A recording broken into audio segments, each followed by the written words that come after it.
Boa tarde, boa noite, galera. Eu espero que vocês recebam bem essa videoaula, que vocês estejam bem nesse momento tão difícil. Essa já é a nossa 16ª videoaula e hoje, oitavo ano, eu vou falar para vocês sobre a Revolução Pernambucana de 1817 e sobre a volta do Dom João VI para Portugal, a volta da família real para Portugal. Isso tudo que eu vou falar para vocês está na página 126 e também na página 127 do seu livro. Então vamos lá. Primeira coisa que eu quero é que você olhe aí no mapa onde está Pernambuco, né? O atual estado de Pernambuco, mas o que eu estou te mostrando aí é um mapa da época da Revolução Pernambucana, não é do Nordeste atual, não é a configuração dos estados atuais. Bom, apesar da Revolução Pernambucana ter começado em Pernambuco, logicamente, ela também englobava Rio Grande do Norte, Paraíba e Alagoas, tudo junto ali, tá? Inclusive tem a bandeira aí do movimento, né, dos revolucionários, e tem as 3 estrelas aí da Paraíba, do Rio Grande do Norte e da Alagoas, tá?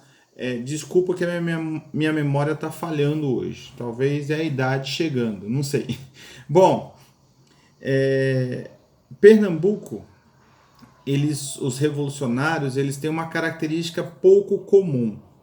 A Revolução Pernambucana, ela englobou diferentes grupos sociais. Então tinha desde os mais ricos, grandes comerciantes e tudo mais, até a população mais pobre, tá? A população miserável e tal. Duas coisas mobilizaram o movimento em 1817. Primeira coisa, a crise econômica, pois a produção de algodão tinha uma crise de preço internacional muito séria em 1817. A outra coisa é que os pernambucanos estavam muito insatisfeitos com o número de portugueses dominando os cargos públicos locais. Isso era comum no Brasil inteiro, então quem fosse português ou descendente direto, filho de portugueses, por exemplo, acabava ganhando cargos públicos no governo brasileiro, em qualquer lugar, em qualquer região do país. Mas lá isso se destacava ainda mais, isso gerava uma forte oposição da população, principalmente dos ricos que queriam esses cargos também para eles. Bom, dito isso, depois que a revolta começa, a revolta ela tem uma lista de exigências, de demandas, que é aquilo que a gente fala assim, ó, o que os revoltosos queriam? Tá? Eles queriam várias coisas. Primeira coisa é que aquela região do Brasil ficasse independente. Tá? Queriam que o Brasil tivesse uma constituição liberal. O que é uma constituição? A constituição é o conjunto de leis mais importantes de um país. Tá? A Constituição também é chamada de Carta Magna, ou Grande Carta. A palavra magna aí quer dizer grande. A Carta Magna, ou a Constituição de qualquer país do mundo, ela é o conjunto de leis que todo mundo é obrigado a seguir. No caso, antigamente, o rei, num governo absolutista, ele não era obrigado a seguir nenhuma lei, ele podia fazer a lei que ele quisesse da cabeça dele. Tendo a Constituição, mesmo o rei teria que seguir essa Constituição. Tá? Hoje a gente tem um presidente da República, mas mesmo o presidente da República ele é obrigado por lei a seguir a Constituição. Ele não pode fazer o que ele quiser da cabeça dele. Vocês entendem que a Constituição ela nivela todo mundo, pelo menos a princípio, como pessoas iguais. E isso é muito importante para o futuro de qualquer país. Além dessa Constituição, eles queriam liberdade religiosa. Tá? Naquele momento, no Brasil, todo mundo era obrigado a ser católico. Eles queriam que as pessoas pudessem decidir qualquer tipo de religião que elas quisessem. Além disso, os revolucionários queriam uma imprensa livre para poder falar o que quisesse, criticar o governo, elogiar o governo, sem temer pela sua vida, sem temer pela ser preso por causa disso. Isso também era alguma coisa muito séria para eles. Tá? E eles também queriam, e aí há uma discussão, porque tem aqueles revolucionários que são mais afoitos, aqueles que são menos afoitos, mas eles queriam, inclusive, abandonar o nome súdito, porque súdito é aquele que obedece, que deve obediência ao rei. Já o cidadão é aquele que tem deveres e direitos. E aí, durante a Revolução Pernambucana, eles acabam chamando todo mundo de patriota. E aí, patriota, nesse caso, é aquele que ama a nação brasileira, logicamente, o seu país, mas não é mais o súdito, é o cidadão. Tá? Então, o sentido da palavra patriota aqui já tem um sentido em si muito revolucionário. Só que o Dom João VI, que governava o Brasil nesse momento, ele obviamente não aceitou isso nada bem. Ele mandou tropas lá e em pouco tempo a Revolução Pernambucana, né, foi completamente abafada. Quando eu digo abafada, quer dizer que morreu muita gente, quer dizer que teve gente presa, gente executada. Bom, e o outro assunto? O outro assunto é a volta da família real portuguesa.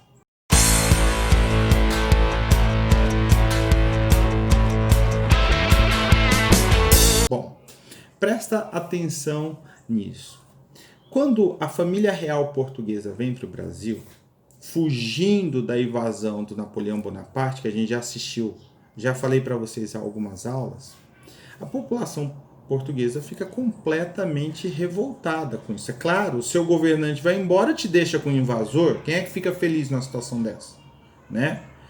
Então, os portugueses queriam que o rei de Portugal voltasse, tá? E até que o rei de Portugal, para manter-se no Brasil sem perder o trono lá em Portugal, ele eleva o Brasil em 1815 à posição de Reino Unido a Portugal e Algarve. Então o Brasil passa a ter o mesmo parâmetro de Portugal. Tudo junto, ó. Brasil e Portugal, todo mundo junto, mesmo nível, ninguém manda em ninguém. Para a elite brasileira, como eu já falei na última videoaula, isso era sensacional. Ter o rei aqui para eles irem lá pedir favor, trocar favor e tudo mais, era muito bom. Fazer comércio com quem eles quisessem. O cara era grande produtor de açúcar, ele vendia para o país do mundo que ele pudesse, que pagasse bem, ele vendia. Para os portugueses, que até a vinda da família real controlavam todo o comércio do Brasil, isso foi um péssimo negócio.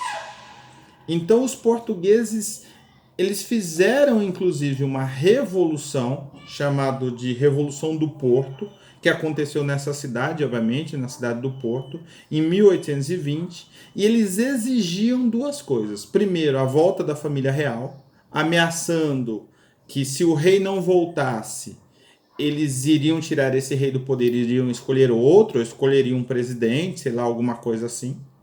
E eles queriam uma constituição, tá? Que o rei não tivesse mais liberdade infinita, né? A liberdade sem limite nenhum, deixasse de ser absolutista. E aí, com medo de perder o trono lá em Portugal, o Dom João VI junta toda a família real, todos os 10 mil que vieram com eles, ou quase todos, porque eles chegaram em 1808, uma galerinha já quis ficar aqui no Brasil, falou, não, aqui tá melhor.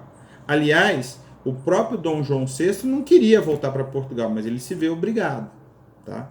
E aí ele vai embora em 1821, ele é ameaçado em 1820, em 1821 ele volta para Portugal, deixando aqui no Brasil o seu filho, o Dom Pedro, que depois vai se chamar Dom Pedro I, porque ele vai ser o primeiro governante imperial do Brasil. Mas isso a gente fala na próxima videoaula.